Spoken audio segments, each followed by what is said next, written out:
Hello, welcome you all to Vega Plus Academy. आज हम लोग इस वीडियो में देखेंगे कि कैसे हम इमेज को एज अ लिंक यूज कर सकते हैं HTML में। So without any further delay चलिए स्टार्ट करते हैं। तो ये जो हमारा इमेज टैग है और लिंक टैग है ना HTML में, ये इसके बारे में हम लोगों ने प्रीवियस वीडियो में पढ़ चुके हैं, जो कि आप आई बटन से चेक कर सकते हैं। तो ये जो हमारा इमेज टैग होता है ये एक एम्प्टी टैग होता है, जिसको हम लोग सिंगलटन टैग भी बोलते हैं। मतलब कि ये जो हमारा इमेज टैग है इसके लिए सिर्फ ओपनिंग टैग ही इनफ है, इसके लिए हमको कोई एंडिंग टैग की आवश्यकता नहीं पड़ती है। और जो हमारा लिंक टैग है जिसको हम लोग एंकर टैग बोलते हैं, इसके लिए हमको ओपनिंग टैग भी चाहिए और क्लोजिंग टैग भी चाहिए। मतलब इसको हम लोग कंटेनर टाइप का टैग बोलते हैं। तो to use an image as a link just put the image tag inside the A tag. मतलब कि अगर हमको image as a link use करना है तो हमको क्या करना पड़ेगा, ए टैग के अंदर हमको इमेज टैग को यूज करना पड़ेगा। इसका ये स्ट्रक्चर हो गया। मतलब कि अगर हमको इमेज को यूज करना है एज अ लिंक तो हमको क्या करना पड़ेगा, जो एंकर टैग है हमारे उसके बीच में हमको क्या करना पड़ेगा, इमेज टैग को यूज कर लेंगे। ठीक है, तो यहाँ पे भी लिखा हुआ है, एक क्या है कि डिफाइंस अ हाइपरलिंक और इमेज क्या है, डिफाइंस है इमेज। ठीक है, तो इसमें आपका एक क्वेश्चन आना चाहिए कि जो हमारे एंकर टैग के एट्रीब्यूट्स है या फिर जो हमारे इमेज टैग के एट्रीब्यूट्स है उसको हम लोग यूज कर पाएंगे या नहीं कर पाएंगे। तो द आंसर इज यस। तो हम लोग एंकर टैग के जितने भी एट्रीब्यूट्स है उनको भी यूज कर सकते हैं और इमेज टैग के जितने भी एट्रीब्यूट्स है उनको भी हम यूज कर सकते हैं। तो हम अब मूव करते हैं अपने कोड की तरफ और इसको इंप्लीमेंट करते हैं। तो ये हमारा नोटपैड प्लस प्लस एडिटर है, इसमें हम लोग कोड लिखना स्टार्ट करते हैं। तो जो हमारा फर्स्ट लाइन होगा वो होगा HTML का पेरेंट टैग। उसके साथ साथ हम लोग यहाँ पे लिख सकते हैं हेड। हम चाहते हैं कि मेरे जो टाइटल है, जो ब्राउजर का टाइटल बार है उसमें कुछ कंटेंट डिस्प्ले हो, इसलिए हमको यहाँ पे क्या लेना पड़ेगा, टाइटल टैग लेना पड़ेगा, TITLE टाइटल। और इसमें हम लोग लिख देते हैं इमेज द लिंक। इसमें हम लोग यहाँ पे टाइटल को क्लोज कर लेंगे। साथ ही हम लोग यहाँ पे हेड टैग को क्लोज करेंगे और हम लोग यहाँ पे बॉडी टैग को ओपन करेंगे, बॉडी को भी क्लोज करेंगे और फिर हम लोग यहाँ पे HTML जो हमारा पेरेंट है उसको भी यहाँ पे क्लोज करेंगे। इसको हम लोग एक बार सेव कर लेते हैं। तो डेस्कटॉप पे हमारा एक फोल्डर है HTML करके, हम इसको सेव कर लेते हैं। हम लोग नाम रख देते हैं image the link dot HTML और इसको हम लोग यहाँ पे ऑल टाइप ले लेते हैं। इसको हम लोग यहाँ पे सेव कर लेते हैं। तो अभी जो हम लोगों ने पढ़ा उसको हम लोग कहाँ इंप्लीमेंट करेंगे, बॉडी टैग के अंदर। सबसे पहले हम लोग क्या करेंगे, एंकर टैग को ओपन करेंगे, फिर हम लोग एंकर टैग को क्लोज करेंगे और हमको यहाँ पे क्या करना है, इमेज एज ए लिंक बनाना है। तो हमको क्या करना पड़ेगा, एंकर टैग के बीच में हमको इमेज को इंप्लीमेंट करना होगा। तो ये मेरा इम्प्लीमेंटेशन हो गया। ठीक है, तो हमको क्या करना पड़ेगा कि हमको कुछ एंकर टैग के एट्रीब्यूट लेने पड़ेंगे और कुछ इमेज जो हमारा टैग है उसके कुछ एट्रीब्यूट लेने। एंकर टैग में हमारा एक एट्रीब्यूट होता है href। इस href में क्या होता है कि जो हमारा डेस्टिनेशन का एड्रेस होता है वो हमको प्रोवाइड करना होता है। तो मान लीजिए कि आप इमेज को क्लिक करते ही क्या चाहते हैं कि आप google.com पे या gmail.com पे या किसी और वेबसाइट पे जाए, तो आपको क्या करना पड़ेगा, उसका जो डेस्टिनेशन का जो एड्रेस है वो यहाँ पे प्रोवाइड करना पड़ेगा। तो हम लोग यहाँ पे प्रोवाइड कर देते हैं https google.com और यहाँ जो हमारा इमेज है इस इमेज में हमको क्या करना पड़ेगा, जो इमेज का जो लोकेशन है वो हमको प्रोवाइड करना पड़ेगा। तो वो हम लोग कैसे प्रोवाइड कर सकते हैं, यूजिंग src एट्रीब्यूट। एट्रीब्यूट में क्या होता है कि जो हमारा इमेज का जो लोकेशन है वो प्रोवाइड करेंगे। तो हम लोग एक बार फाइल एक्सप्लोरर में जाते हैं और हम आपको एक बार इमेज दिखा देते हैं।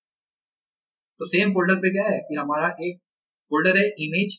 उस इमेज में क्या है कि हमारे पास इमेज है जिसका नाम है एंडलेस और इसका जो एक्सटेंशन है वो है .jpg। तो हम लोग इसको इम्प्लीमेंट करने का ट्राई करते हैं। तो हम लोग अपने कोड की तरफ मूव करते हैं और यहाँ पे हम लोग फोल्डर का नाम ले लेते हैं पहले इमेज, उसमें जो हमारा फाइल का नाम है एंडलेस और जो फाइल का एक्सटेंशन है वो .jpg। ठीक है, तो इसको हम लोग यहाँ पे सेव कर लेते हैं एक बार। ठीक है, तो इसके बाद जो हमारे इमेज का जो एट्रीब्यूट होते हैं जैसे कि हाइट विड्थ, हम लोग वो भी साथ साथ इंप्लीमेंट कर सकते हैं। हाइट इक्वल टू से मान लीजिए आपको कुछ 200 पिक्सल चाहिए या फिर और विड्थ आपको कुछ 400 चाहिए या 500 जो भी चाहिए आप वो आप यहाँ पे प्रोवाइड कर सकते हैं। ठीक है, तो एक बार क्या करते हैं कि हम लोग इस फाइल को एग्जीक्यूट करते हैं अपने ब्राउजर में। तो हम लोग अपने फाइल एक्सप्लोरर में जाते हैं और ये जो फाइल हम लोग ने यहाँ पे बनाया है इसका नाम यहाँ पे है, इसको हम लोग एक बार ओपन कर लेते हैं फायरफॉक्स ब्राउजर के साथ। तो आप देखेंगे क्या कि ये चीजें यहाँ पे इम्प्लीमेंट हो गई।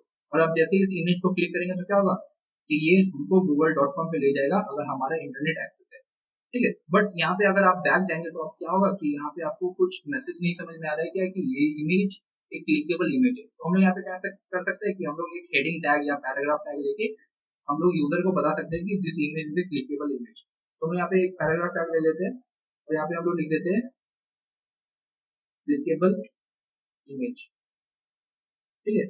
पैराग्राफ टैग को क्लोज कर देते हैं और ब्राउजर पे जाके देखते हैं कि कुछ चीज आया नहीं, ठीक है। तो अब हम देख रहे हैं क्या ये जो हम लोगों ने इम्प्लीमेंट किया था और साथ साथ हमारा एक मैसेज भी आ गया ऊपर क्लिकेबल इमेज, ठीक है। तो ये चीजें यहाँ पे इम्प्लीमेंट हो गई और आप इधर देख रहे हैं क्या कि इसको क्लिक करते ही क्या होता है सेम टैब में ओपन हो रहा है। तो ये भी हम लोग कंट्रोल कर सकते हैं using attribute of anchor tag, that is target.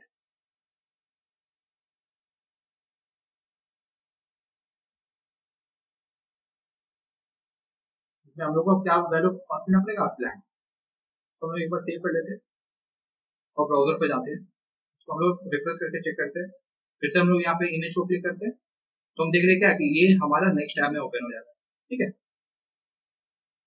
तो अभी हम लोगों ने कोड में क्या किया कि अभी हम लोग google.com पे जा रहे हैं। अगर हम चाहते हैं कि मेरे कोई HTML डॉक्यूमेंट पे हो जाए, मतलब कि अगर मेरा कोई वेबसाइट है, हम चाहते हैं कि मेरे एक लिंक से मेरे जो यूजर है वो दूसरे पेज पे चले जाए, सेम वेबसाइट के दूसरे पेज पे चले जाए, तो वो भी हम लोग चीज कर सकते हैं। वो कैसे होगा तो देखिए कि हम लोग इसको कॉपी कर लेते हैं, सारा कंटेंट को कॉपी कर लेते हैं, यहाँ पे हम पेस्ट कर देते हैं, इसका नाम रख देते हैं, चेंज कर देते हैं सेकंड क्लिकेबल इमेज, और यहाँ पे जो हमारा href का जो एट्रीब्यूट का जो वैल्यू है इसको हम यहाँ पे चेंज कर देते हैं। यहाँ पे हम लोग फिर से फाइल एक्सप्लोरर में जाते हैं और देखते हैं कि हम लोगों ने यहाँ पे बहुत सारे चीजों को इम्प्लीमेंट किया प्रीवियस वीडियो में, तो उसी तरह हम लोग यहाँ पे कुछ भी ले लेते हैं। तो मान लीजिए कि हम लोग यहाँ पे जो इमेज करके जो हमारा HTML डॉक्यूमेंट है इसको हम लोग ओपन कर लेते हैं एक बार फायरफॉक्स ब्राउजर के साथ। तो अब देखेंगे क्या कि ये हम लोगों ने पिछले वीडियो में इम्प्लीमेंट किया था, हम लोग सेम चीज को क्या करते हैं कि एज अ लिंक यूज करते हैं, ठीक है। तो मूव करते हैं अपने कोड की तरफ और यहाँ पे हमको क्या करना पड़ेगा कि उसका जो लोकेशन है वो हमको यहाँ पे प्रोवाइड करना है, image.html, तो इसको हम लोग यहाँ पे सेव कर सकते हैं। सेव करते ही क्या होगा कि ये जो हमारा इमेज है इस इमेज पे क्लिक करते ही अब क्या होगा कि ये हमको सेकंड HTML डॉक्यूमेंट पे लेके जाएगा, ठीक है। इसको हम यहाँ पे सेव कर लेते हैं और ब्राउजर पे जाके देखते हैं कि कुछ चेंज आया है नहीं। इसको हम लोग पहले क्लोज कर लेते हैं और इसको यहाँ पे रिफ्रेश करते हैं। अब रिफ्रेश करते क्या आ गया कि ये मेरा सेकंड क्लिकेबल इमेज और इस इमेज भी को भी हम लोग क्लिक कर सकते हैं। तो ये क्लिक करते ही क्या हो रहा है कि जो हम लोगों ने image.html को जो इम्प्लीमेंट किया था आप देख सकते हैं एक्सटेंशन से कि ये जो हमारा HTML फाइल है वो चीजें यहाँ पे रेफर हो गई, ठीक है। तो इस वीडियो में हम लोगों ने सीखा कि कैसे हम इमेज को एज अ लिंक यूज कर सकते हैं। तो पहले हम लोगों ने देखा कि कैसे इमेज को लिंक करके हम किसी वेबसाइट पर नेविगेट कर पाए, और दूसरे केस में हम लोगों ने कहा कि एक इमेज को क्लिक करके हम अपने वेबसाइट के दूसरे HTML डॉक्यूमेंट पे भी नेविगेट कर पाए। तो अगर आपको ये वीडियो पसंद आया हो तो वीडियो को लाइक करें, शेयर करें, और कुछ भी डाउट हो तो आप कमेंट कर सकते हैं, और साथ ही चैनल को सब्सक्राइब करना ना भूलें। Thank you for watching.